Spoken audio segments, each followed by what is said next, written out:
പ്രിയപ്പെട്ടവരെ, വീണ്ടും വരാൻ നിർബന്ധിതനായതാണ്. ഞാനതുകൊണ്ടാണ് ലൈവിൽ വീണ്ടും വരുന്നു പറഞ്ഞത്.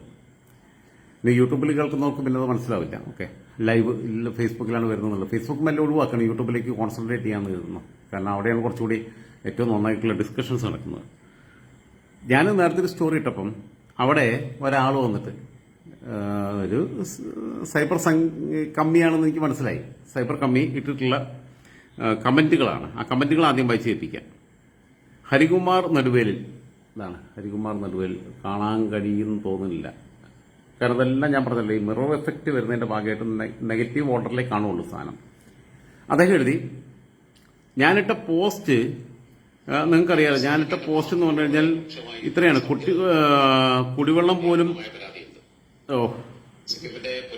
പോലും തരാതെ പട്ടിണി കിട്ടത്തിൽ ദുരന്തബാധിതരുടെയും സന്നദ്ധ പ്രവർത്തകരുടെയും പ്രതിഷേധം. മുട്ടുമടക്കി മരുമകൻ മന്ത്രി. കേരള ജനത ജാതിമത രാഷ്ട്രീയ ഭേദമന്യേ വൈറ്റ് ഗാർഡിനൊപ്പം നിന്നു. യൂത്ത് ലീഗാണെന്നുള്ളത് നോക്കിയിട്ടില്ല ആൾക്കാർ. BJP-ക്കാരായാലും കോൺഗ്രസ്സുകാരായാലും CPM ഇവർക്ക് തല പണയം വെച്ചു കൊടുക്കാത്ത, അടിമകളല്ലാത്ത CPM പ്രവർത്തകരാണെങ്കിലും CPI-ക്കാരാണെങ്കിലും ബാക്കിയുള്ള പാർട്ടിക്കാരാണെങ്കിലും ഹിന്ദു ആയാലും ക്രിസ്ത്യാനിയായാലും ഒക്കെ അതിന്റെ കൂടെ തന്നെ ഉറച്ചു നിന്നു. അപ്പോൾ അതിനകത്ത് പിന്നെ ഇവനിട്ട ഒരു കമന്റ് കാണുമ്പോഴാണ് ഏറ്റവും വലിയ രസം. ഇവൻ അതിനകത്തിട്ടുള്ള കമന്റ് എന്താണെന്ന് വെച്ച് കഴിഞ്ഞാൽ, പിന്നെ ഞാൻ ആ കമന്റ് ഒന്ന് നിങ്ങളെ പിന്നെ കാണിച്ചു തരാം. ആ കമന്റ് ഒരു സെക്കൻഡേ.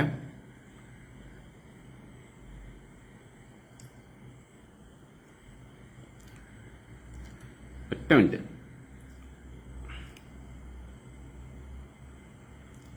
എടുക്കാൻ കിട്ടുന്നില്ല, ഞാനത് നോക്കട്ടെ.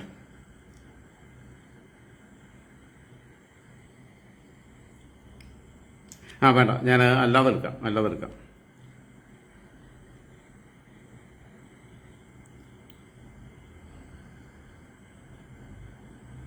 ക്ഷമിക്കണേ, ഒരു മിനിറ്റ്.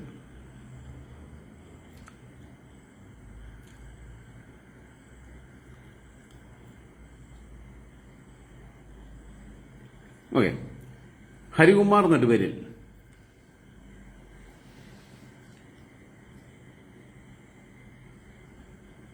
അള ഫോട്ടോ ക്യാമ്പിനോട് കാണിച്ചു തരാം.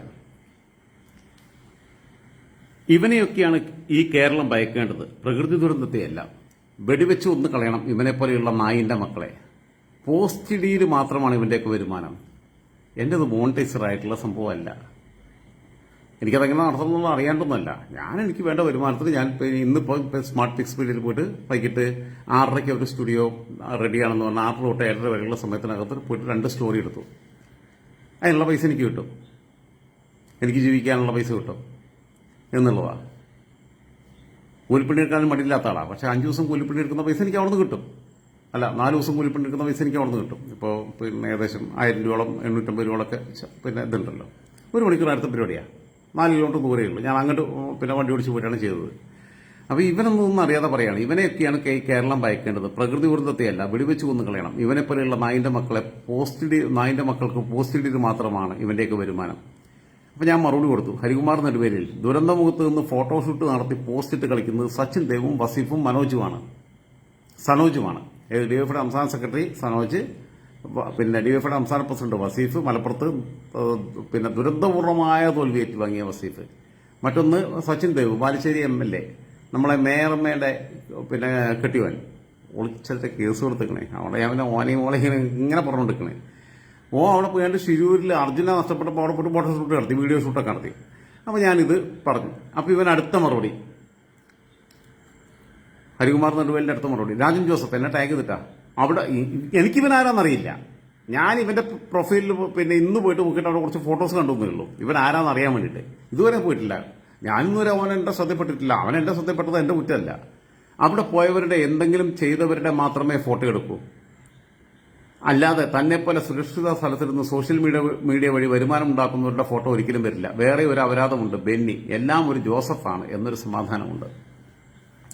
അവിടെ രസം എന്ന് വെച്ചാൽ അവിടെ പോയി പണിയെടുക്കുന്ന സാധാരണക്കാരായ സന്നദ്ധ പ്രവർത്തകരാരും അവരുടെ പിന്നെ ആരെങ്കിലും ഏൽപ്പിച്ച് അവരുടെ ഫോട്ടോ എടുത്തിട്ട് സോഷ്യൽ മീഡിയയിട്ട് അടയ്ക്കുകയല്ല, പണിയില മണ്ണ് മാന്തിക്കൊണ്ടിരിക്കുക.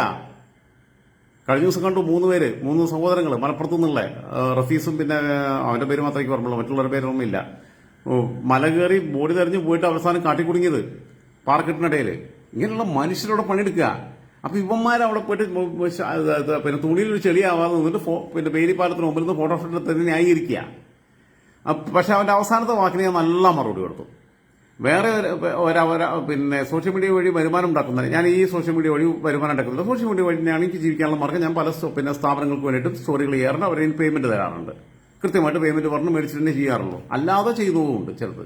സാമൂഹിക ബോധത്തിന്റെ അടിസ്ഥാനത്തിൽ നമ്മുടെ സുഹൃത്തുക്കൾ ചോദിക്കും എന്തെങ്കിലും കാര്യങ്ങൾക്കകത്ത് നമ്മൾ കൃത്യമായിട്ട് ഇടപെടുകയും കമന്റ് ഇടുകയും ഇപ്പം ഞാൻ എൻ്റെ പേജ് ചെയ്യുന്ന പോലുള്ള കാര്യങ്ങൾ എൻ്റെ മനസ്സിൽ തോന്നുന്ന കാര്യങ്ങൾ പറയുകയും ചെയ്യും. മറ്റൊരു ചെല്ലുമ്പോൾ കുറച്ചുകൂടി ഞാൻ ഒരു പാകതയിലും കാര്യങ്ങളിലൊക്കെ ചെയ്യും. കാരണം ആ ചാനലിന്റെ റെപ്യൂട്ടേഷൻ ബാധിക്കേണ്ടത്. എൻ്റെ പേരിൽ എനിക്കൊന്നും പറയാം. നിങ്ങൾക്ക് കേസെടുക്കാനല്ലേ പറ്റുള്ളൂ എന്നുള്ളത് ഞാൻ ചോദിച്ചിട്ടുണ്ട്, അല്ലെങ്കിൽ കൊല്ലാനല്ലേ പറ്റുള്ളൂ എന്നുള്ളത് ഞാൻ പലവട്ടം ചോദിച്ചിട്ടുണ്ട്. ഈ നാടുകളോട് പറഞ്ഞാൽ മനസ്സിലാവില്ല എന്ന്. അന്തം കമ്മികൾ എന്ന് ഇവരെ വിളിക്കുന്നതിന് കാരണം കഷ്ടം. വേറെ ഒരു അപരാധമുണ്ട്, ബെന്നി. അതാരാന്ന് എനിക്കറിയില്ല. എല്ലാം ജോസഫാണ് എന്നൊരു സമാധാനമുണ്ട്. അപ്പോൾ ബെന്നി ജോസഫ് എന്നോ അല്ലെങ്കിൽ ജോസഫ് ബെന്നി എന്നൊക്കെ ആയിരിക്കും. എല്ലാം ജോസഫാണ് എന്നൊരു സമാധാനമുണ്ട്.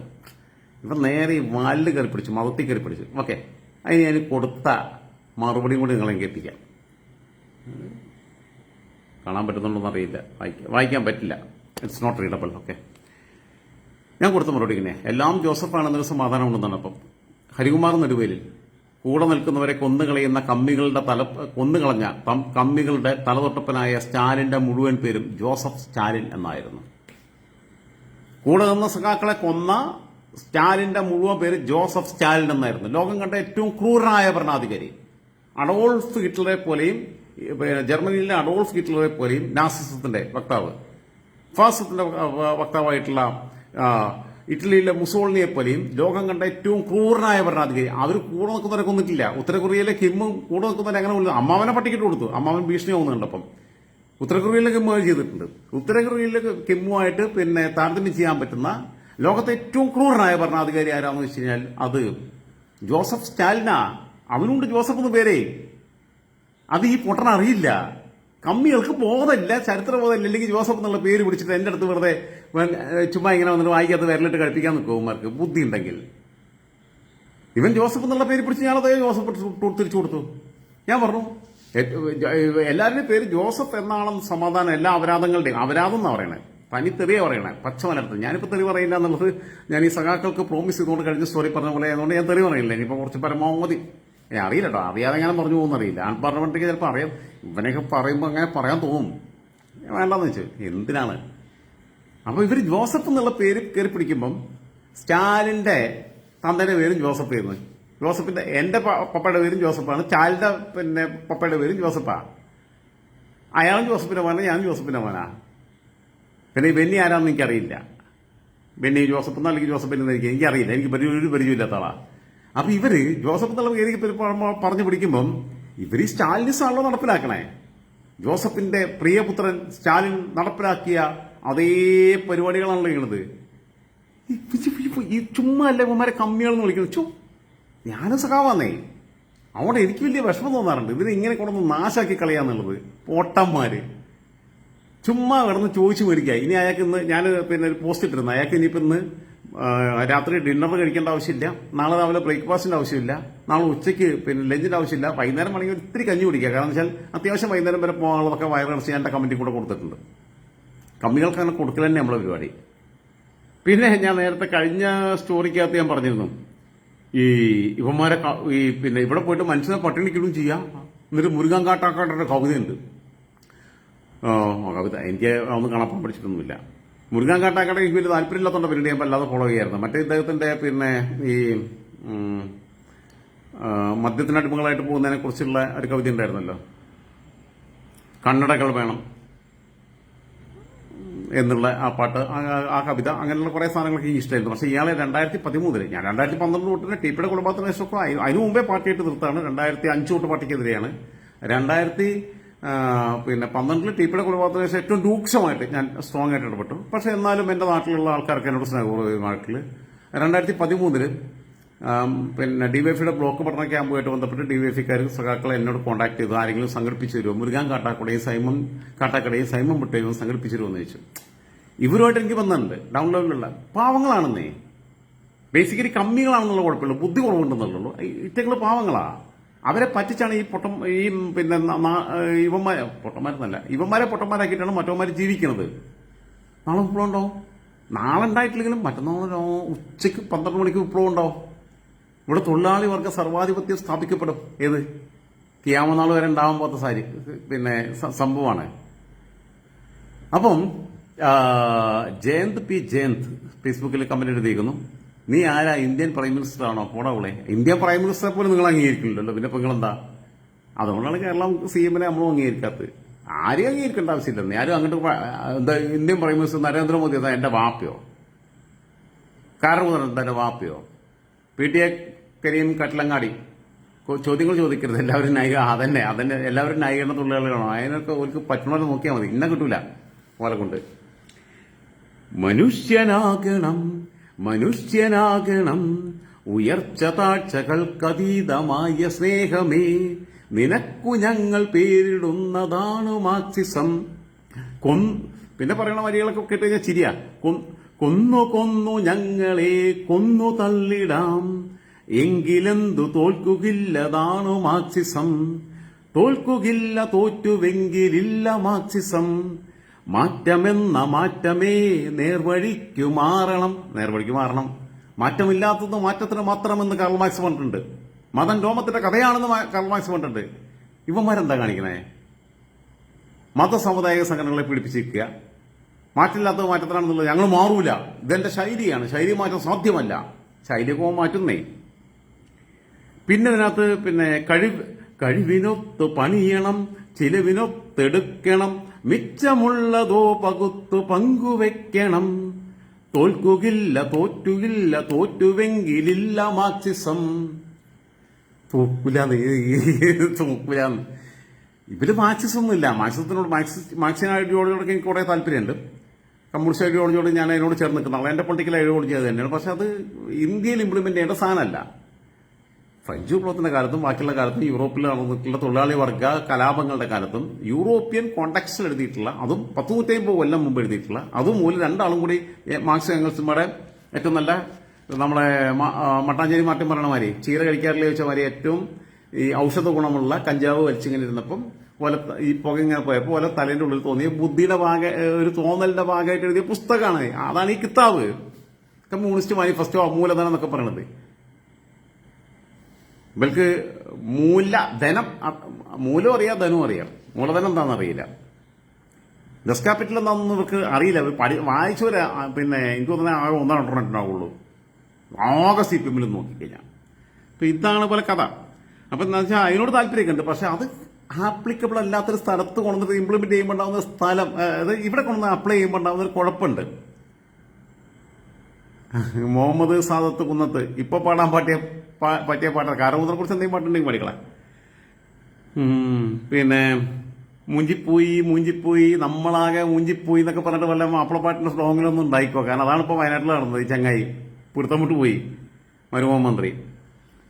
മനുഷ്യനാകണം പുല്ലിനും പുഴുവിനും ചരാചരങ്ങളൊക്കെയും തുല്യമെന്ന നേരിന്റെ പേരാണ് മാർക്സിസം. തുല്യമായതുകൊണ്ടാണ് TP ചന്ദ്രശേഖരനെ വെട്ടിക്കൊന്നത്. തുല്യമായതുകൊണ്ടാണ് കാസർകോട്ടെ ഫസലിനെ വെട്ടിക്കൊന്നത്. എന്നിട്ട് അത് ഇപ്പുറത്ത് കൊണ്ടിട്ട് ആ ഫസലിനെ വെട്ടിക്കൊന്നിട്ട് ചോര പുരണ്ട തുവാല RSSന്റെ നേതാവിന്റെ വീടിനെ വിട്ട് തോന്നുന്നിട്ട്. കാരണം പിറ്റേന്ന് ഹിന്ദു മുസ്ലിം കലാപം ഉണ്ടാവണം. തമ്മ് തല്ലിക്കാൻ നോക്കുകയാണേ നാറികളി. ഞാനുമില്ല നീയുമില്ല നമ്മളൊന്നാകണം. ആയിക്കോട്ടെ. നമുക്ക് നമ്മളെ പകുത്ത് പങ്കുവെക്കണം. പ്രണയമേ കലഹമേ പ്രകൃതി സ്നേഹമേ നിനക്ക് ഞങ്ങൾ പേരിടുന്നതാണ് മാർക്സിസം. പങ്കുവെക്കൽ ഇവർ കൃത്യമായിട്ട് നടത്തലുണ്ട്. ഇപ്പോൾ കണ്ടല്ലോ, ഒരു വീട്ടമ്മന്റെ നഗ്നചിത്രം ചിത്രീകരിച്ച് അവരെ ഭീഷണിപ്പെടുത്തി നിരന്തരമായി ലൈംഗിക പീഡനത്തിന് ഇരയാക്കിയ പോക്സോ കേസിൽ പ്രതിയായ മുൻ ലോക്കൽ സെക്രട്ടറിയെ ലോക്കൽ കമ്മിറ്റിയിലേക്ക് തിരിച്ചെടുത്തു. കൺട്രോൾ കമ്മീഷൻ അംഗീകരിച്ചു. കൺട്രോൾ കമ്മീഷൻ ഭയങ്കര കമ്മീഷനാണ്. കൺട്രോൾ കമ്മീഷൻ ഇവരത്ര കമ്മീഷൻ കൊടുത്തു എനിക്കറിയില്ല. ഇതാണ് CPM, ഇപ്പോഴത്തെ CPM. നേർവഴിക്ക് നാം കൊടുത്ത പേരതാണ് മാർക്സിസം. ചോപ്പ് രാശിയിൽ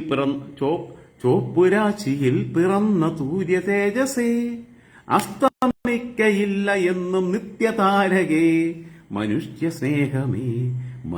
സ്നേഹമേ നിനക്കു ഞങ്ങൾ പേരിടുന്നതാണ് മാർക്സിസം. കേൾക്കാനൊക്കെ സുഖമുണ്ട്. മനുഷ്യനാകണം മനുഷ്യനാകണം ഉയർച്ച താഴ്ചകൾക്കതീതമായ സ്നേഹമേ നിനക്കു ഞങ്ങൾ പേരിടുന്നതാണ് മാർക്സിസം. കേൾക്കാനൊക്കെ സുഖമുണ്ട്. പിന്നെ കാട്ടാക്കടന്റെ കവിത ഞാൻ കുറെ കാലത്തിന് ശേഷം ഇതിനു കൊണ്ട് റെഫർ ചെയ്യാൻ വേണ്ടി കേട്ടതാ. കാട്ടാക്കടൻ 2013 ഡിവൈഎഫ്ഐയുടെ പരിപാടിക്ക് വേണ്ടി ഞാൻ വിളിച്ചു. ഞാൻ ആദ്യം വിളിച്ചത് സൈമൺ പുട്ടനെ വിളിച്ചു. അന്തരിച്ചു പോയ സൈമൺ പുട്ടന്റെ ഭാര്യ ചേച്ചി കേട്ട് ഞാൻ ഇടയ്ക്കും കോൺടാക്ട് ചെയ്യാറുണ്ട്. ഇതൊരു നല്ല മനുഷ്യനായിരുന്നു. എടോ അയാളേക്ക് എന്തെങ്കിലും സ്ഥാനത്താക്കിയോ നിങ്ങൾ? ജീവിക്കുന്ന രക്തസാക്ഷി എന്ന് പറഞ്ഞാൽ വിറ്റടിച്ചു നല്ലത് പുഷ്പനെ വിറ്റടിക്കുന്നതല്ലേ? പുഷ്പനെ അറിയാമോ എന്ന് ചോദിച്ചാൽ പുഷ്പൻ അറിവില്ലാന്നേ. ഈ പുഷ്പന് അറിവില്ല. പുഷ്പന് അറിവുണ്ടെങ്കിൽ പുഷ്പ പറയണം, എന്റെ പ്രിയപ്പെട്ട കുഞ്ഞു സഹോദരങ്ങളെ, മക്കളെ, നിങ്ങൾ ഈ പ്രസ്ഥാനത്തിന് വേണ്ടിയിട്ട് ചാവാനും കൊല്ലാനും പോകരുത്. അതിന്റെ കെടുതി അനുഭവിക്കുകയാണ് ഞാൻ. ഇവരെന്നെ അധികാരത്തിനുണ്ട് വിനിയോഗിച്ചു എന്നുള്ളത് പുഷ്പം പറയണമെന്നേ. പുഷ്പനെ അറിയാമോ എന്ന് പറഞ്ഞിട്ട് പാട്ട് പോയിട്ടൊന്നും കാര്യമില്ല. മനസ്സിലാക്കുക നിങ്ങൾ.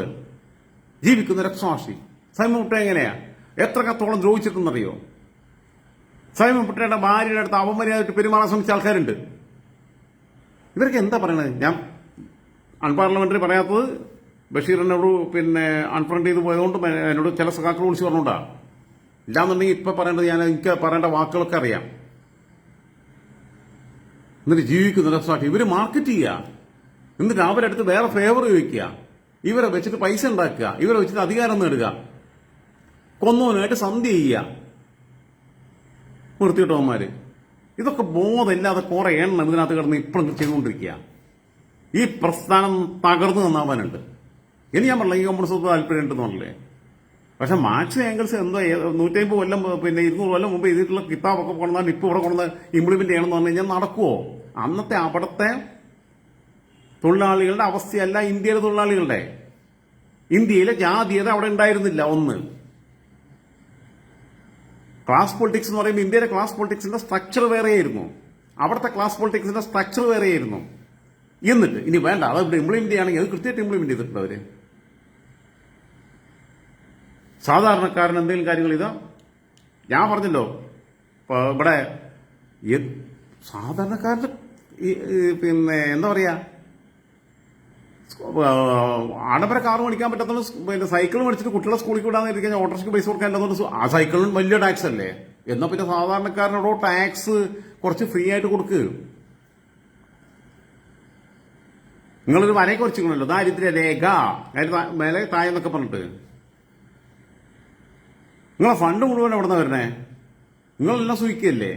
അപ്പൊ ഞാൻ പറയണത്, ഈ ഇമ്മാതിരി കുറെ വിവരമില്ലാത്ത കമ്മികൾ വന്നിട്ട് എന്നെ ചോദിച്ചു കഴിഞ്ഞാൽ ഞാൻ മിണ്ടാണ്ടിരിക്കില്ല. അപ്പൊ നിങ്ങൾക്ക് ഈ ഇവരുടെ ഫുഡൊന്നും നിങ്ങൾക്ക് ആവശ്യമില്ല. എന്റെ വീഡിയോ കണ്ടാൽ മതി. അതിനിപ്പോ മരുമോഹ മന്ത്രിയാണെങ്കിലും ഒക്കെ പിന്നെ മേപ്പാടിയിൽ എന്താ പറയാ ടൂറിസം സാധ്യത പഠിക്കാൻ വേണ്ടി പോയിട്ടുണ്ടല്ലോ. ഇനി ഫ്രാൻസിൽ അമേരിക്കയിൽ നിന്നും UK എന്നൊക്കെ ഉരുളുപൊട്ടിയ സ്ഥലം കാണാൻ വേണ്ടി ടൂറിസ്റ്റുകളെ കൊണ്ടുപോകാൻ വേണ്ടിയിട്ടുള്ള ഗവേഷണത്തിലാണ് മൂപ്പര്. മരുമോഹ മന്ത്രി അമ്മായപ്പൻ മന്ത്രിയാണെങ്കിൽ അമ്മായപ്പൻ മുഖ്യനാണെങ്കിൽ ഏതവനാണെങ്കിലും ഞാൻ ഒരു കാര്യം പറഞ്ഞുതരാം.